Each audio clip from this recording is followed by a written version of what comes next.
من ضمن الشخصيات الجميلة اللي موجودة في الكتاب المقدس وتحديدا في سفر الخروج هي شخصية يسرون كاهن مديان أو اسمه رعويل.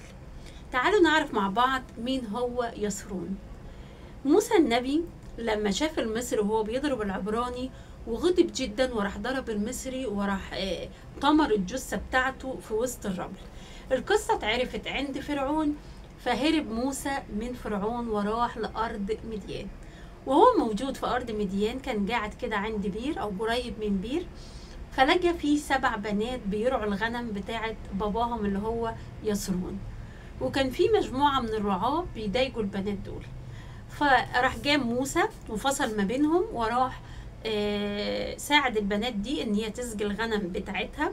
واليوم ده روحوا البنات لباباهم بدري، فابتدى باباهم يسأل هو انتوا جايين بدري ليه؟ انتوا مش متعودين تيجوا بدري كده. فراحوا حكوا له على اللي حصل، فقال لهم طب فين الراجل ده؟ ما جبتوهوش ليه البيت عشان ياكل معانا ونكرمه ونشكره على اللي عمله معاكم؟ روحوا يلا اندهوه. فراحوا بالفعل ندهوا موسى وجبل موسى دعوتهم وراح عندهم البيت وجبل دعوة يسرون وقعد عندهم في البيت. وفي الوقت ده راح يسرون جوزوا بنته اللي هي كان اسمها صفورة، وخلف منها ولدين، ولد اسمه جرشوم وولد اسمه ألي عازارو. في يوم من الأيام موسى كان موجود بيرعى الغنم بتاعة حماه اللي هو يسرون في منطقة اسمها جبل الله حريب. في الوقت ده راح ظهر له ملاك الرب بلهيب من النار في وسط عليقة مشتعلة، بس العليقة لم تحترق. فراح موسى ابتدى يستغرب المنظر، ايه المنظر الجميل العظيم ده، انا هميل كده وابص بص. فربنا اول ما شاف موسى ابتدى يجرب عشان يشوف العليقة، فراح ابتدى يقول له يا موسى يا موسى اجلع الحذاء اللي انت لابسه في الاول، اوعى تجرب على المكان وانت لابس الحذاء في رجلك، عشان الارض اللي انت واقف عليها دي ارض مقدسة. فسمع موسى الكلام وابتدى كده يرجع لورا، فراح ربنا ابتدى يكلمه يقول له اني انين او صراخ شعب بني اسرائيل قد صعد الي، وانا قررت ان انا اخرج شعب بني اسرائيل من مصر، وانت يا موسى اللي هتروح لفرعون وهتطلب منه ان هو يسيب شعب بني اسرائيل ان هم يعبدوني في البرية. طبعا عارفين ان موسى ابتدى يتهرب من ربنا شوية ويقول له انا مش بعرف اتكلم، انا مش عارف ايه. وفي الاخر راح موسى سمع كلام ربنا وخد مراته صفورة وخد ولاده الاتنين ركبهم على الحمير وخدهم عشان يروح فين؟ يروح مصر ويطلب من فرعون ان هو يخرج شعب بني اسرائيل. وهم في الطريق ربنا كان هيقتل موسى. طب كان هيقتله ليه؟ ربنا كان امر بالختان، وتقريبا كده او من الواضح ان مراته صفورة كانت خايفة على ابنها ومش عايزة ان هي تختتنه. فربنا اتضايق جدا من موسى، ازاي موسى ما ينفذش كلام ربنا. فاول ما عرفت صفورة راحت جايبه حجر صوان وراحت هي اللي ختنت ابنها بنفسها وقالت ان هو ده عريس دم ليه. في الغالب في الوقت ده موسى ابتدى يخاف على صفورة وعلى ولاده وراح مرجعهم عند حماه يسرون يقعدوا عنده، وهو سافر لوحده لفرعون. واحنا عارفين بعد كده القصة وايه اللي حصل والضربات ال10 اللي حصلت. يسرون في يوم من الايام عرف القصة بتاعت شعب بني اسرائيل وخروجهم والضربات ال10 وشج بحر صوف والحاجات الجميلة اللي حصلت مع شعب بني اسرائيل لحد ما خرجوا ووصلوا لحد برية سيناء. فقرر ان هو ياخد صفورة وياخد اولادها ويرجعهم لموسى.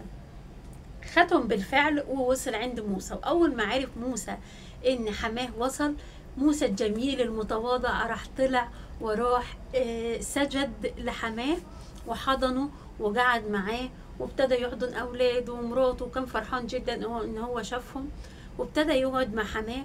وحماه بقى ابتدى يشوف ان موسى بقى حد جميل وحد عظيم جدا.